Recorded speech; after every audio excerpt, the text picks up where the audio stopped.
Curious why some agency owners grow their agency so fast while others barely make any progress at all, even if they start at the exact same time? The difference here always lies in prioritizing and mastering the right set of skills instead of being busy being busy.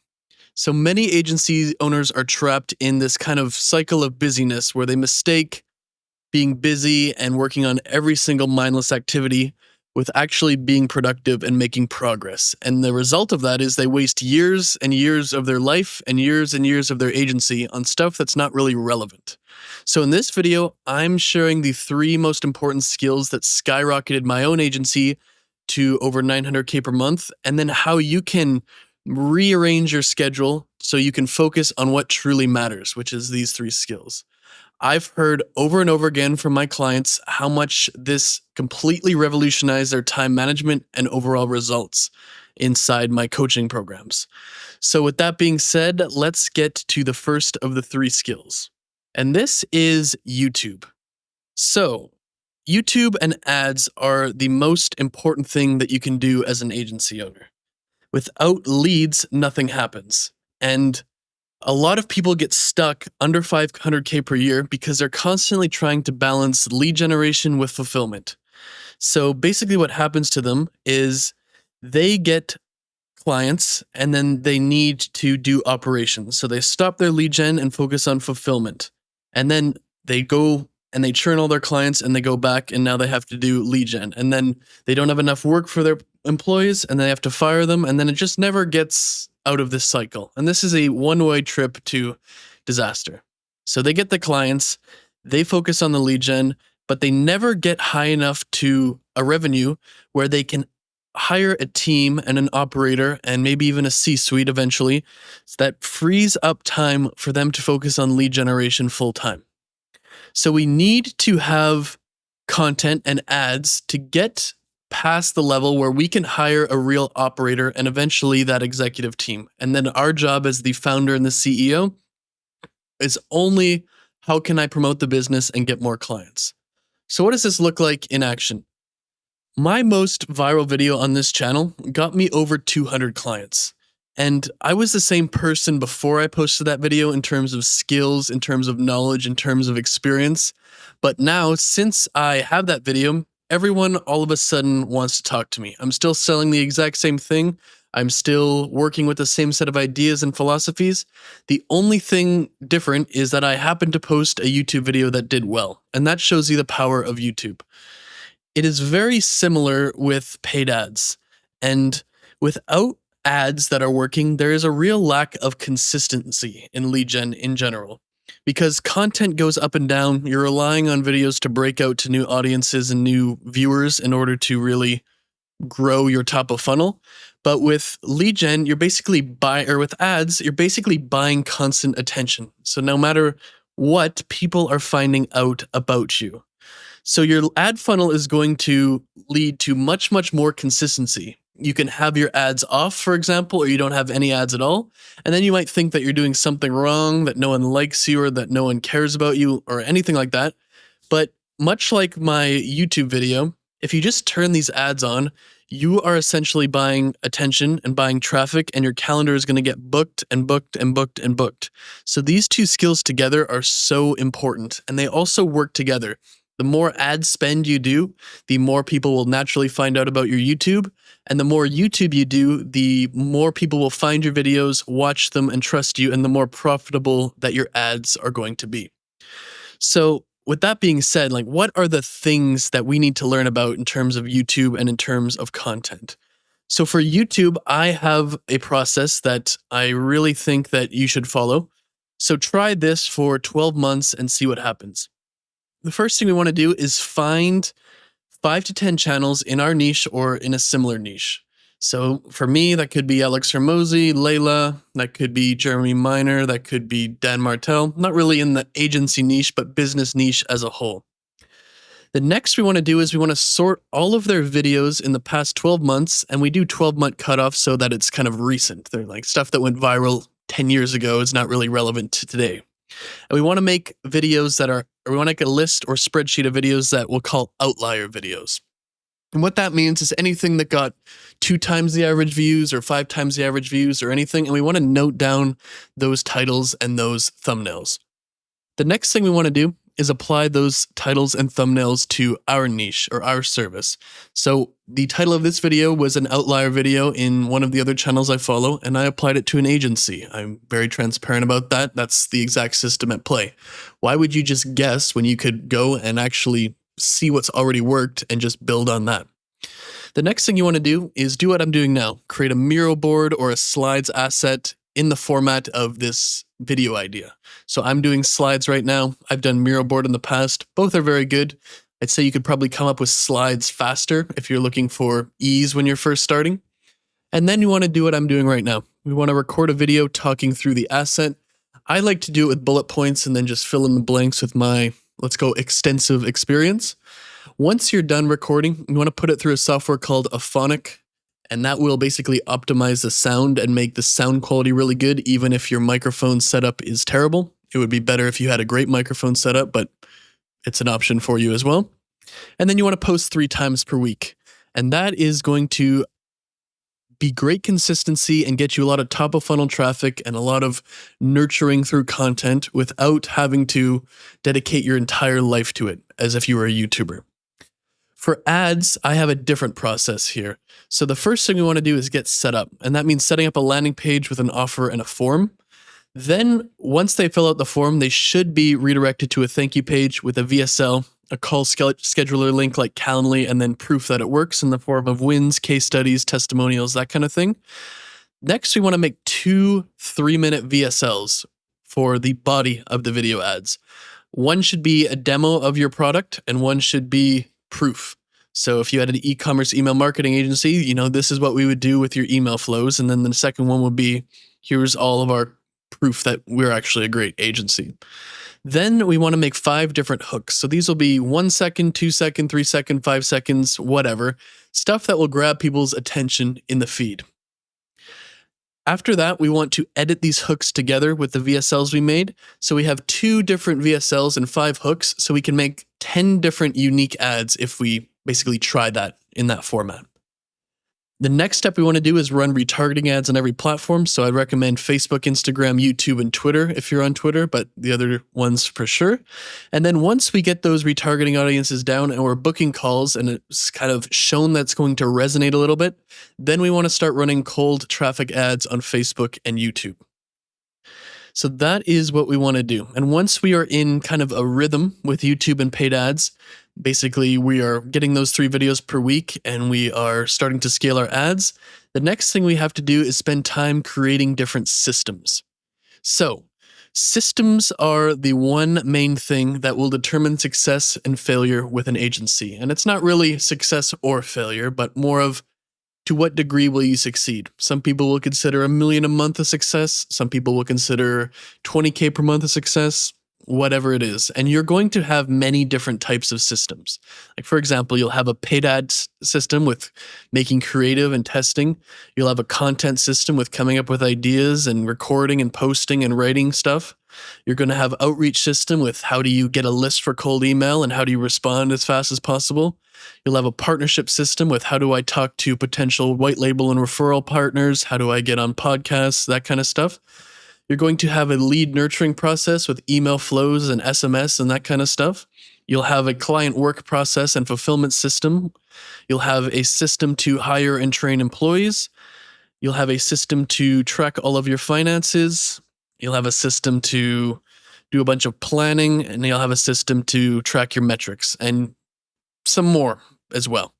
So what is an example of a situation where someone was struggling and then we implemented these systems and then, it really worked well? So I had a client who joined 1000X Leads who came in with a great service and they had great case studies, but they were very much involved in the work. And as such, they were stuck at about $80K per month. Basically what would happen is he would work hard on a bunch of ads and he would do YouTube and then he would get clients from that because that's how it works. Then he would stop doing YouTube because he was overwhelmed, and then his clients would eventually churn, as all clients do, and then he would have to fire and lay people off, and then he would start back on YouTube and get more clients again, and then this cycle would just basically repeat over and over and over and over and over again. And it wasn't until I helped him create a system for lead gen, training a team, a system for fulfillment so he didn't have to do the work himself, a system to hire and train new employees, and a system for planning all of this stuff and when he's going to work on it, that his business really stabilized and he went to 250K per month in just a few months after we did this. So he was more consistent with his lead gen and his YouTube and making new ads. He cut his churn in half because now he had a lot of checklists, a lot of examples, a lot of SOPs and processes, and actually trained employees to do his work. He had system to hire and train new employees so he could expand his capacity, and all was basically well. So that is what we did. And how would you create systems like that for yourself? The 5 main systems that I think you should focus on first are a system to create 5 YouTubes and 5 newsletters per week, and do 5 written posts per day on LinkedIn, on Twitter, and Instagram. And you can cross-post those. The next one is that a system to create and test at least 3 new ad creatives every week, let's say on a Monday, and then 1 landing page test every 2 weeks. So maybe you make an entirely different landing page, maybe you test the headline. Big results either way. The next system would be a system of checklists, examples, SOPs for every single task and service you provide, all in a big spreadsheet or whatever software you want to use. And those will be really good for consistent quality of work. The next is a system to determine the most important tasks, habits, and priorities for each employee, and then having a system, whether that's an email or a text or a Slack workflow, to remind them to do them in the correct order every single day. And the final one is a system that you can plug and play sales reps into and maintain at least a 30% close rate as you scale. Because a lot of the time, the founder, especially if they're getting clients through content, they can be pretty cocky and delusional and say, I have a 70% close rate. And that may be true, but only to the warmest traffic, only when the founder himself or herself is the one doing the sales. And if you want to scale, you got to get out of sales. So you need a process and a system that you can basically say, okay, here is the pre-call research. Here is the overall sales call strategy. Here's maybe not a script, but some bullet points. Here's the presentation. Here are the follow-up templates, and you can plug them in and have them do it themselves. And those 5 systems are what I think everybody should work on right away. And once you have all of these systems firing and in place, or in place and then firing, the last thing we need to do is go about training employees. That's the 3rd and most valuable skill. Because if we can train employees to do anything, like, we can basically get anything done at scale. And once we solve the lead generation problem in an agency, the number 1 constraint always becomes, how can I hire and train more people? And most people never really make it past this phase in an agency. So for additional context, this is the biggest problem at about 30 to 50K per month, depending on your service. And that is where most people get stuck at. Most agencies who get past like 0, so they get off the ground, die in this revenue range more than any other revenue range. And this is very, what I would say, cyclical. And there's all sorts of plateaus at all sorts of revenue levels, but more agency dies at 30 to 50K per month than anywhere else, in my opinion. So there are 3 main things that you can do to train anyone within 14 to 30 days. So at my previous agency, I did 3 things, and these 3 things helped me scale to 75 plus employees, and I probably could have done a lot more than that if I didn't exit the agency. So the first would be an automated onboarding and training system for every role.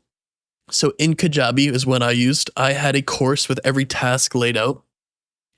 So basically, I did this, a different course for every role. So copywriter, designer, landing page builder, CRO specialist, sales rep, appointment setter, account manager. I had a different course with every task laid out, videos to show them what to do, videos and documents, let's say, not everything had a video. And then I had 3 assignments for each role. So an assignment, let's do the landing page builder one, because that's the one I always say. The 3 most important parts of a landing page are the above the fold design, they're the site speed, and then they are the offer. So I had assignments mixed in with the video trainings. So they had to build a perfect above the fold, and then they had to optimize the site speed and tagging and stuff to make the site load in 2 seconds or less. because that's a very important metric for conversion. And then the third one is how do they create a great offer for X, Y, and Z? And that's basically what I did. The next thing you want to do is have daily one-on-ones for everybody with their manager, whether that's you or whether that's like a director of operations or something, for the first 90 days. And these will be 10 minutes or less. Twice per day for 5 minutes is also good. Answer questions, hold them accountable to the standards, hold them accountable to the systems and your culture and that kind of stuff. And then the final thing is we want to have checklists and examples for every single task. So for me, for the landing page, is the above the fold section like this? Is the hero image edited like this? Does the hero headline view on 2 lines or less? Do these 3 bullet points happen on 3 lines or less? Like there's no overlap. Is the call to action button, visible above the fold? That kind of stuff. And then we have a list of examples. And is the quality of this comparable to these examples? And if not, ask for help or go fix it type thing. So that is what I did. But how would you learn to apply this to your own agency? So what you'd want to do is to really get good at training a lot of these employees, you'd want to create a Kajabi like I did. You'd want to create a course for every role or a section, depending on what kind of tool you use. You don't have to use Kajabi. Then you would want to lay out all of the steps for every role, just like I said. So if you're doing a landing page, the steps are, okay, the hero section, how to edit the hero image, how to write a hero headline, how to come up with the bullet points, how to do the first section, how to come up with the offer, how to do copywriting, all that kind of stuff. And then you would make a video and document for every role and every step there. Then you would create those 3 assignments, and I like to do 3 that typically goes to prove that they are actually learning properly. And then what you want to do is schedule 5 to 10 minutes of one-on-one time with their manager for 60 days. I said 90 days before, but 60 to 90 days, just so they get up to speed as fast as possible. We want to make checklists for every deliverable for every role, like it has to be done. We want to make examples for every role, has to be done.